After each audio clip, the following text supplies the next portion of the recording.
Assalomu alaykum.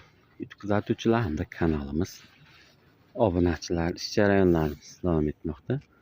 Bugungi sana 2026-yilning 9-mart sanasida video qilyapmiz. Hozirgi kunda dehqon, fermer akalarimizdan Kaliforniya qizilyomoq cho'lchaynlarga ko'plab zakazlar qabul qilgan holatida yetkazib berish ishlarini amalga oshiryapmiz. Bugun chiqaradigan videomiz Surxondaryo viloyati Qumqo'rg'on tumanida 4,5 kvadrat Kaliforniya qizilyomoq cho'lchaynlarga zakaz oldik. Ya'ni ikkitasi 1 kvadratdan 9 ta banan korobkasi 4,5 kvadrat Kaliforniya qizilyomoq cho'lchaynlariga zakaz oldik. Mana bu joyimizdan 2-mart 2026-yilda Surxondaryo viloyati Jarqo'rg'on tumaniga akamizga berdik. Mana shu joyimizdan Xudo xohlasa Qumqo'rg'onlik akamizga mana bu joyimizdan beramiz. Reaktorlarimiz ham inkubatsiya joy bo'lib hisoblanadi. Ya'ni avgust oyida bu joyimizga Kaliforniya qizilyomoq cho'lchanlarini tashlaganmiz. Mana 7 oy deganda juda zich holatiga keldi Kaliforniya qizilyomoq cho'lchanlarimiz. Hozir siz aka-ukalarimizga cho'lchaynlarning zichlik holatini ko'rsatib o'tamiz. Hammasi ko'rib turibsiz, qo'shilib yotgan jarayoni ham bor. Hozir bahor mavsumi. Bahor mavsumida cho'lchanglar juda tez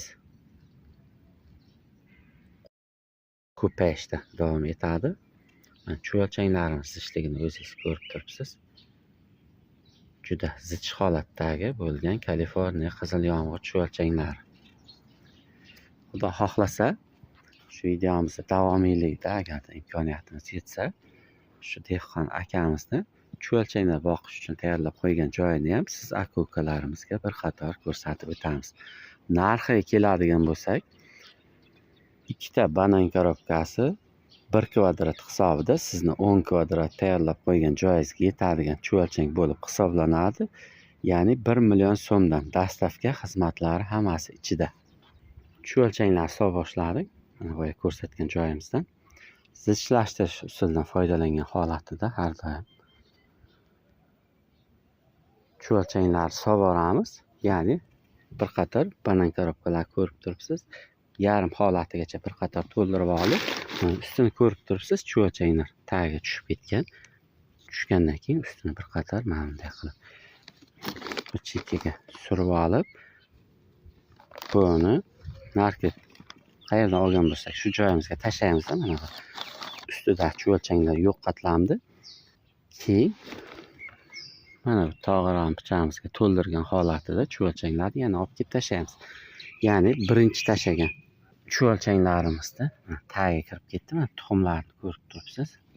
Juda yaxshi tuxumlagan holatida cho'lchanglarimiz zichligi a'lo darajada bo'lib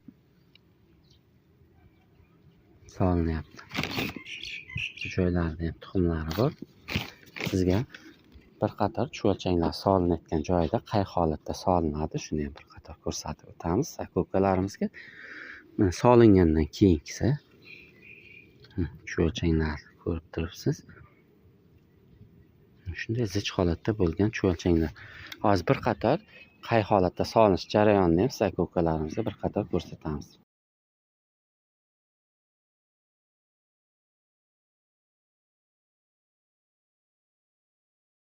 Ko'rib turibsiz. Birinchi qatlab har doim soya vazifasini bajaradi. Endi bu joyiga bir qator yoniga tushirib olgandan keyin ustki qatlamini cho'lchanglar mana chalma holatida go'ngda o'zingiz ko'rib turibsiz, qay holatda titib yeyapti. Ichigacha kirib ketgan. Endi cho'lchanglarni sol boshlaymiz. holatda olamizda. Chuvalchanglar tushayotgan zichlik holati. Tuxumlar tashlagan joyida. Keyingi holatda tepa qatlamni olamiz.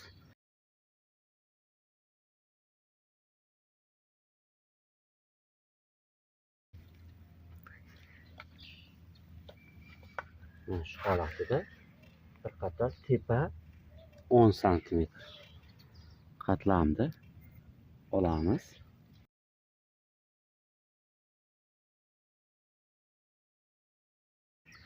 Zichligini o'zingiz ko'rib turibsiz. Qo'shilib o'tgan jarayoni ham bor. A'lo darajada bo'lib chuvalchanglarimiz dehqon aka-ukalarimizga boryapti.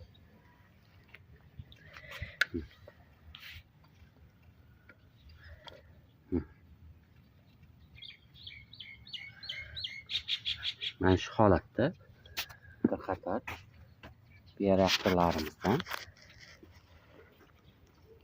chuvalchanglarni ustga 10 cm qatlamigacha olib, ya'ni zich holatda chuvalchang bo'ladi 10 cm da, chunki bahoriy birinchi oziqalarni berdik, shu yangi oziqalarga chuvalchanglar juda zich holatda bo'lib chiqdi.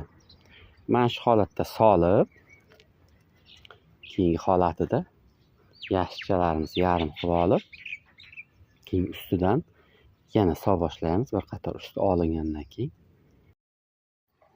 akamizning chuvalchanglar boqichini tayyorlab qo'ygan joyiga yetib keldik. Bugungi holati ozroq shilta joyi bor ekan, o'sha joyiga tashlamadik-da, qolgan joyiga chuvalchanglarni ikki tarafini yorgan holatida tashladik. Keyingi holati chuvalchanglarni tashlagandan keyingi, usti yopilgandan keyingi holatni bir qator ko'rib turibsiz.